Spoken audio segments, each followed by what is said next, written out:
Good morning, everyone, and thank you very much for the kind introduction, Trevor. Today, I'd like to talk about my Nuffield topic, which is inspiring the next generation of dairy entrepreneur. I'd like to give special thanks to the Nuffield Farming Scholarship Trust for the opportunity and for the Trehane Trust, and also to Tom and Catherine, who have given me a great lot of support in my career, and to everybody who helped me with my study, including my mentors. So just a brief rundown of my journey to date. I grew up on a small 50-cow dairy farm in North Wales and was inspired by a number of entrepreneurial first-generation farmers setting off on their entrepreneurial dairy journey in North Wales in the 2000s, which led me to try and attempt to follow in their footsteps, taking me from general farm worker to a contract farmer in my own right. So why this topic? Even here, just in these pictures, having only participated in this industry for around 10 years, even from this photo, so this is us, the Trehane Scholars, and I have special thanks for Guy and Sophie for all their support. But I've been able to build a very strong network in a very short space of time, and already feel obliged to do my bit to pay thanks to an industry that I owe a great deal to. So I've been able to narrow my research down to 4 key points. How to best become a first-generation dairy farmer, the traits of top performers, the collaborative farming options that are out there, and the challenges and barriers and the opportunities that could come up. Therefore, I traveled to Chile, the United Kingdom, Ireland, New Zealand, and China, and the United States. I'd like to give a special mention about this first photo. So this was of a second son of a dairy farm in Cornwall who climbed the share milking ladder in New Zealand with a view to hopefully one day buy a farm. And once he had built the equity to buy the farm in New Zealand, the farms in New Zealand were too expensive. So he then took another plane over to Chile and bought a piece of land out there, and then found that there wasn't a parlour fitter in the area to build him a parlour. So then he just went and borrowed a second-hand pipe bender and built his own milking parlour, which I think he did a fantastic job of. And also in the second photo, I've got George Brown, who in his own words, 10 years ago didn't really know what milk fever was in a cow, to hear him and his team proudly winning the RABDF Gold Cup. This leads me on to talk about my case studies that I found profound as I travelled around. Dewi and Zoe, who met in Harper Adams, took the plunge to fly out to New Zealand and again climbed the ladder and became 50-50 share milkers on a large-scale dairy farm that are now milking over 870 cows across 220 hectares with a Guiney family, aiming to build a business that not only matched their financial goals, but also allow them plenty of free time with their families. Secondly, I'd like to talk about Preston Fernandez. I thought he was a really interesting character who I met in California. He'd been given the nickname in his area as the Slum Lord.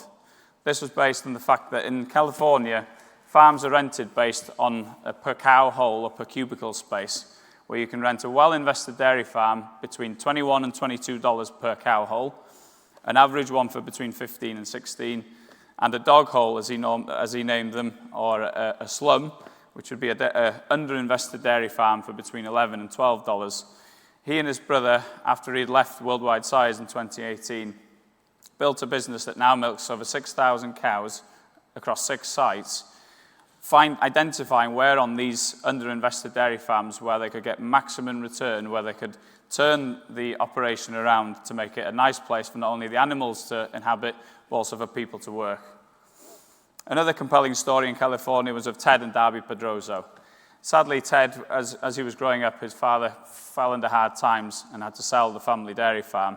This gave him the chip on his shoulder to spur him on to one day wanting a dairy farm of his own again. He was fortunate enough through hard work and strong networking skills to be approached by a larger concern in the area that had been offered a large dairy farm to rear their heifers on. They struck a deal with Ted and Darby where Ted and Darby would rear the young stock and in exchange got to use half the unit to establish a dairy herd. Now, funnily enough, in that area, 300 cows is the same as a 30-cow herd in the UK. Therefore, attaining a milk contract was very, very difficult. And so it took for one co-op member of a large dairy farm in the area to stand up in the co-op meeting and say, we need to give these people a chance. And unbeknownst to them, he turned up periodically at the farm just to check in and see how they were doing without expecting an ounce of thanks in return.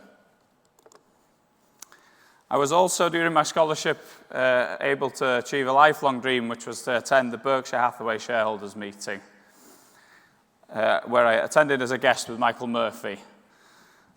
We heard of many wise words from the great Warren Buffett during the session, some of which would have been to be greedy when others are fearful, and to be fearful when others are greedy, which I think is very true at the minute of the industry as we're going through turbulent times with the milk price. Another would be the chains of habit are too light to be felt until they're too heavy to be broken. This relates heavily to me myself, which I've used my Nuffield to finally learn how to tie a tie. We also heard of some fantastic entrepreneurial stories of the likes of Rose Blumkin, who emigrated from Bulgaria in 1917 with just the clothes on her back and no English, who managed to establish a second-hand furniture mart in her basement, to then ending up owning the largest furniture mart in North America, where she worked until she was the grand age of 104.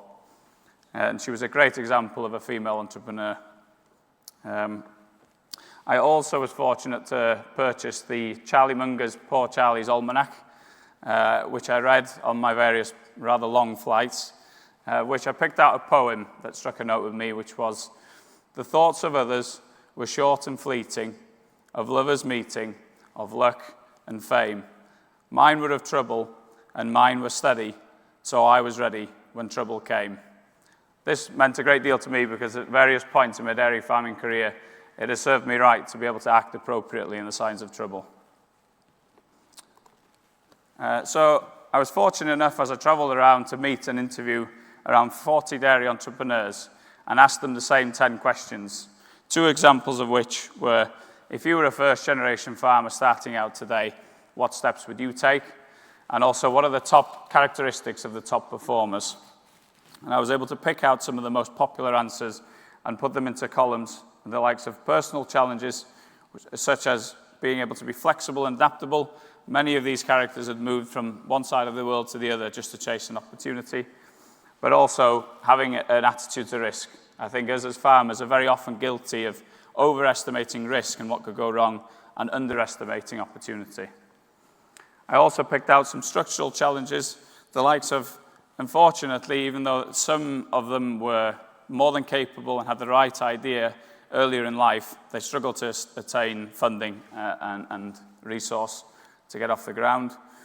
And also, another barrier I found, which was finding a number of suitable candidates. I've heard of instances, even in the UK, of where strong opportunities are advertised and only 2 or 3 candidates that are actually viable come forward to interview. And yet the prevailing narrative amongst young people in farming is that there are no opportunities. This leads me on to my recommendations.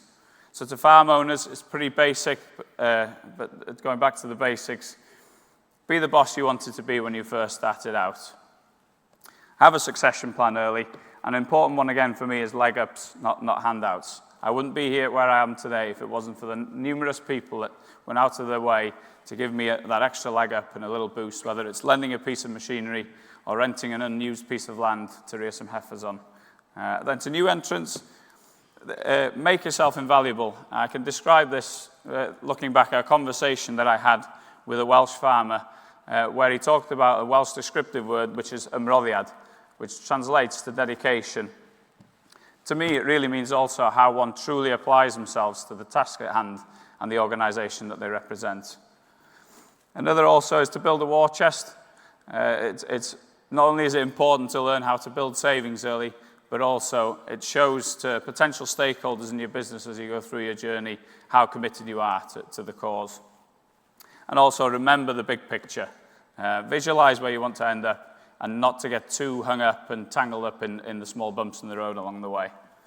Advisors and consultants for me play a great part in this topic.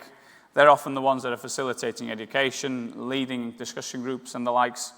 They're often identifying then talent from those and brokering relationships between exiting farmers and landowners. They then have to do a fair job of facilitating said agreements, being completely unbiased and not just looking after the person picking up the bill. To milk buyers, it seems strange to me that if we want to achieve continuity of supply, that milk contracts are a barrier to entry to new entrants. Therefore, I suggested that we should be looking to establish dedicated milk contracts that reward ambition and capability, not just scale, and to give fair market access. This leads me on to life after Nuffield for me. I've been fortunate enough to found Freely Farming Limited with my business partners, George and Oliver, where we now provide the cows, the labour, the power and machinery, and we get a 70% of the profit share at Brookhouse Farm in Cheshire. We are farming on behalf of the Latham family, which are a 3-generational tenant on the Chumley estate, and we've been able to help them with succession on their farm. And in return, they get first charge and 30% of the profit. The operation milks just over 500 cows on a pasture-based system on 180 hectares plus support land, with me and 5 full-time employees who are pictured above. And I've finally as well been able to put my money where my mouth is in regards to the topic, selling a portion of our first generation of heifer calves to Josh and Fionn, pictured on the left-hand side. This leads me on to, it's not all gravy. Dairy farming, as most of the dairy farmers in this room know, is very hard. There have been several bumps in the road, one of which I broke my ankle 2 weeks into the New Deal and had to muddle through, and also 10 cows managed to break through a dilapidated fence one night and got stuck in a mud hole, which are safely grazing away behind me, completely unperturbed after the ordeal, whereas I was not so happy. Thank you very much to everyone for listening. Now welcome to questions.